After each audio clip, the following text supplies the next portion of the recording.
I go by the name Ruby, a 26-year-old single woman without a full-time job. Since my middle school years, I've tended to keep to myself quite a bit. I went to high school, but I dropped out, so I only have a middle school education. Since then, I've been living with my parents, working part-time jobs, and taking on work from online postings. I have an older brother named James, who's 3 years older than me, and he's the complete opposite of me. Good at sports, lots of friends, and the so-called outgoing type. My brother didn't want people to know he had a sister like me. He never brought friends home, and even if I happened to run into him and his friends at the convenience store, he'd ignore me. I thought it couldn't be helped and considered it like someone else's problem. Once my brother started college and moved out to live on his own, I stopped worrying about such things. Then there was talk of my brother getting married. He would be turning 29. It wasn't surprising. Later, it was decided that my brother would bring his fiancée to our parents' house. Since I was home that day, I decided to join them. "Dad, Mom, I'm home," I announced as my brother arrived on time. When he saw me sitting with our parents, he looked confused for a moment. "Sorry to intrude." His fiancée entered the house, seemingly unaware of my brother's attitude. Then looking at me, she said, "Hi," and looked puzzled. I could tell from her eyes that she was asking my brother, "Who is this?" He probably hadn't told her about me. "Thank you for coming all this way. I'm James's mother, this is his father." My mother introduced only herself and my father. The fiancé seemed satisfied and bowed politely but still looked puzzled. My father didn't follow up on my behalf. My parents have always been harsh with me, who couldn't live up to my accomplished brother. When we were young, they'd say things like, "Your brother can do it, why can't you?" As if it was part of our education. But it changed as we grew older. Eventually, I was even called a money-sucking leech. It seemed that my parents were planning to ignore me at this meeting too. "I'll go and get some more drinks."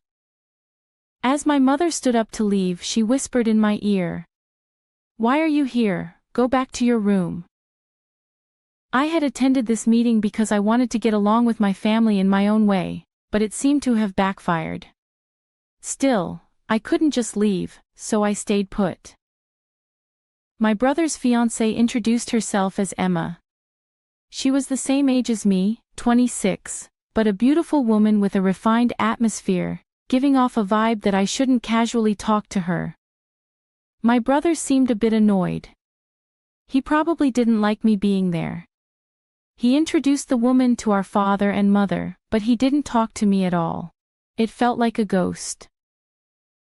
When the conversation about the marriage was over, casual chatter naturally started, but my brother still acted like I didn't exist. Then James asked, What do you usually do, Ruby?" Before I could answer, my brother interrupted. "Wait, Emma, you don't need to talk to her." That's what he said clearly. Emma looked a bit surprised. "That's right, don't worry about it," my mother chimed in. "Yeah, don't worry about it, she's just a stranger with a blood relation." When my father said that, something inside me ended. A stranger, huh? I thought so. Reconciliation was impossible from the start. That's how the meeting ended, as if it didn't matter whether I was there or not. Soon after, my brother and Emma got married and started building a house to live in together. My brother works at a famous company after graduating from college. He's still in his 20s, but his income seems good. Emma is going to be a stay-at-home wife and has already quit her job. Around the time my brother's house was completed, we received an invitation to a housewarming party. It would be held with a limited number of guests, including Emma's relatives and my brother's bosses. My mother was anxious, saying, "Oh, it's already finished, time flies, we need to prepare a housewarming gift. What should we get?" My father said, We're family, so it doesn't have to be anything fancy. And he casually turned over the invitation. Only my father and mother's names were on the invitation. My name wasn't there. My mother seemed to have noticed but asked, "Ruby is coming too, right?" I wondered what she meant. At the meeting they had introduced me in such a horrible way. "It's fine if I'm not invited," I declined, but my mother insisted. "No, you're coming, I'll make arrangements." So, I ended up going to the party. On the day of the party, it suddenly started raining. My parents and I took a taxi to my brother's house. My brother and his wife didn't come out to the front yard because of the rain, and welcomed their guests at the entrance.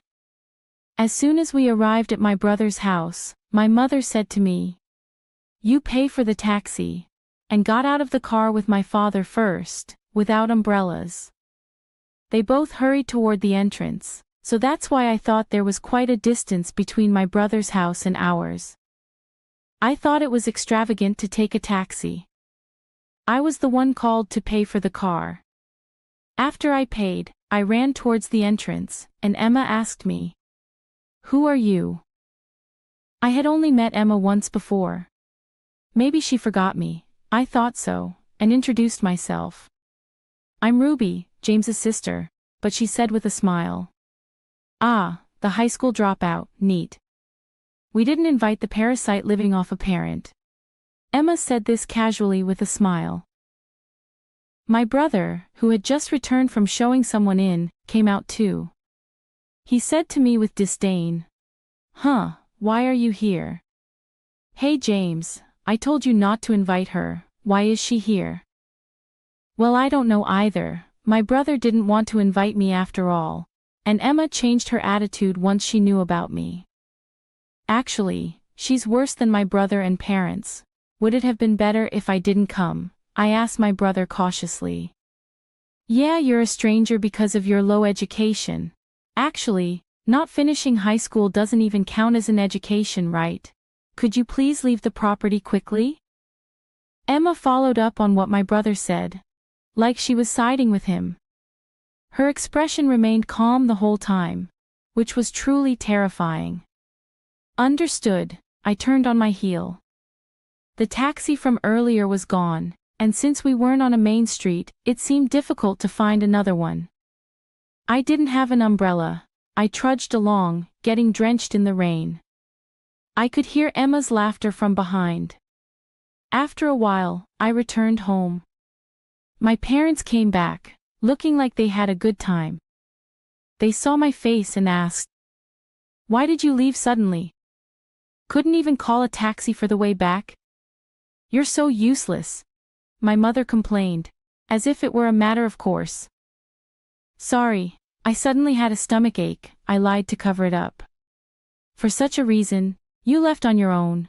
You're hopeless. Make sure to give the gift later, you're an adult," my father told me. Speaking of which, I had prepared something to give at the party, but I brought it back without giving it. I wanted to send it by mail, but I didn't know the address. I could ask my parents, but the atmosphere was awkward. So I decided to contact my brother. "I want to send a gift.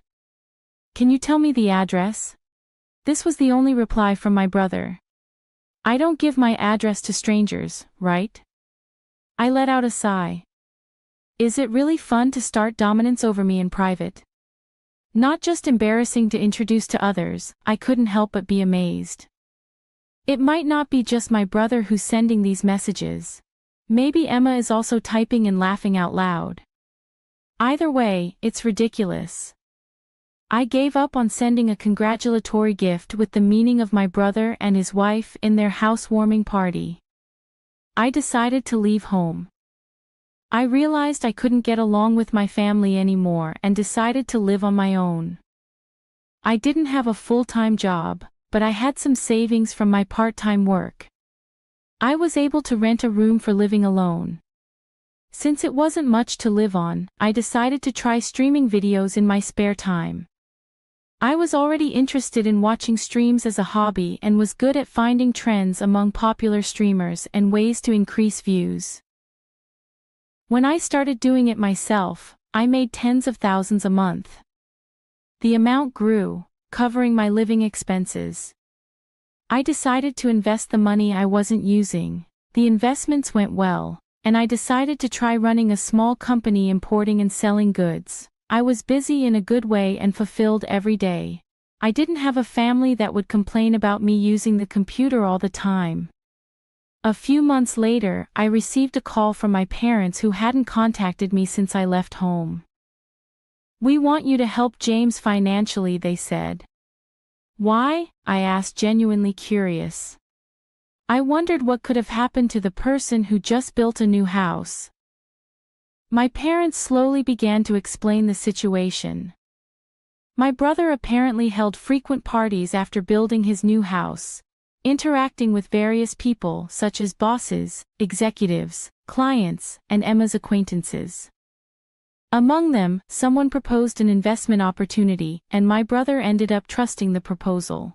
He wasted a large sum of money, lured by the promise of making big returns in just a few months. I was amazed. My brother had a decent job, so if he had just kept working hard, he wouldn't have made such a mistake. "Who is the person who recommended the investment? Isn't it a scam?" I asked. "No, it's not. It's one of Emma's acquaintances." My parents seemed to completely trust Emma. "How much do you need?" She was shocked when I asked. It was an amount that a company employee couldn't easily pay. "Is that really the amount my brother needs as a loan?" I asked my parents hesitantly, and as expected, they gave me the answer I feared. "We were also introduced to the same investment." My parents hesitated before responding. "I can't come up with that much money so easily." "Sorry." I tried to hang up the phone, but they clung on, saying, "We're your real family. Help us out in times like these." Real family. Too little, too late. "Sorry, but I'm busy and I'm a stranger to you, right?" With that, I hung up the phone. Later on, somehow they found out, and my parents' and brother's families showed up. The location was the office of the company I run. I was in a business meeting at the time. My secretary informed me, "There are guests here for you, President." "I don't have any other appointments." "Who are they?" I shuddered. I apologized to the business partner I was meeting with and excused myself for a moment. When I went to the reception area, there stood my pregnant sister-in-law, Emma, my brother and my parents. "You're running a company, huh?" "Well, it's much smaller than where I work." My brother smirked and looked around the office. "Who are you?" I asked, pretending I didn't know them. "What's with the attitude?" my brother shouted, losing his temper. My mother intervened and explained. "We talked about this before, but we need your support. You're running a company, so you can help us out, right?" My mother shamelessly asked for money as if it was the most natural thing in the world. "Yeah, it's an important time for our family. Emma is about to give birth, the child's growth isn't good, so we need to see a good doctor." "Please, Ruby," my father and Emma chimed in, acting as if it was my duty to pay off everyone's debts. Employees occasionally walked by the reception area, glancing over with concern. Wanting to get rid of them as quickly as possible, I said, "Please leave. You're causing a disturbance." My brother exploded with anger again. "What? We're a disturbance? We came all the way here, and that's how you talk to your family," he yelled. The employees passing by stopped in their tracks, facing them. My brother started to make a scene. "Do you all know this girl dropped out of middle school? She was a shut-in, no NEET." He seemed intent on humiliating me. If I didn't give him the money, however, the employees responded with words my brother didn't expect. "We know everyone knows the president's background, me too. The president hires many people from similar situations. Is there a problem?" My brother, who usually socializes only with highly educated and high-income people, seemed caught off guard and stammered, Uh. Instead, my father said, "What a pathetic company, just a gathering of needs." My brother chimed in, "Exactly, companies that do business with a place like this can't be any good either." He yelled loudly. At that moment, the president of the company I was meeting with, who had been waiting in the reception room, came out. He must have heard the shouting. My brother's face went blank and then turned pale as he looked at the man. He lowered his gaze. "What's wrong, James?" Emma asked. My brother whispered to Emma, "Idiot, don't say my name." But it was too late. James, oh, it's you." The company president walked straight up to my brother and looked at his face. "You're the guy who always falls, Mr. Long. The division manager, right? We owe a lot to your company." His company was also a client of my brother's company. My brother was sweating profusely from every pore on his face. I guess I'm not memorable since we're not a D.N. company," my brother mumbled. When the president threw my brother's words back at him, my brother went, "Oh," and froze up. My father, mother and Emma also sensed the trouble and fell silent. I apologized to the president again. Ignoring them, "I'm sorry for taking up your valuable time. I'll ask them to leave." "Are you sure?" "I have time today, so I don't mind waiting. You can prioritize talking with your family." "No, they're not my family." I glanced at my parents' and brother's family as I said this. "They're complete strangers." After that, my parents' and brother's family were kicked out of the company. Maybe they were stunned by the exchange with the company president, but they left quietly. As for how my job was exposed, I was curious, so I looked into it and found out that Emma was the cause. She had a friend who was well informed about investment-related information and always had her antenna up. There was a young woman in her 20s who was making a name for herself as a talented trader and company owner. Emma was surprised when she saw a photo in the media and realized that this woman was her husband's sister, who she had heard was a middle school dropout and a meat. Emma told my brother and parents about this and suggested they ask me for money. Since I was busy during the day and didn't answer the phone and I didn't call them back after they asked me for money, they came to my company. I had been treating them like complete strangers, so I decided not to get involved with them anymore. But I couldn't help but look into Emma. I was curious about her friend being involved in my parents' and brother's financial failures. That friend was Emma's ex-boyfriend. In fact, they seemed to still be involved. By the way, the child in Emma's womb wasn't my brother's, but the child of that investor. No way, my brother was devastated. It's natural to be upset since everything had been a lie. Furthermore, it seems she had been extracting money from several other men under the guidance of her ex-boyfriend. Of course, my brother and Emma ended up getting a divorce. Emma is now under police custody along with her ex-boyfriend. However, the lost money won't be returned anytime soon. Ever since the incident at my company, my brother's position at his workplace worsened. In his 20s, he was transferred to a so-called Windows side department and eventually resigned. He couldn't work there for long and eventually resigned. Possibly irritated by the financial failure and trouble surrounding my brother, my father got into trouble when the president witnessed him losing his temper with a subcontractor at work. After investigating his work attitude, he was fired. Apparently he had been saying things like, "Junior high or high school graduates are worthless," and, "If you didn't graduate from a certain university or higher, you're not a real person," similar to what he used to say to me. So both my brother and father ended up losing their jobs. The family, or rather former family, whose income decreased, still contacts me, saying, "Let's live together." By the way, I had them banned from entering my company's building, so they can't force their way in anymore. With everything that happened, we're still family, right? The unemployed trio tries various tactics to cling to me, but my answer is always the same. I don't know you, you're complete strangers to me. I have no intention of giving any other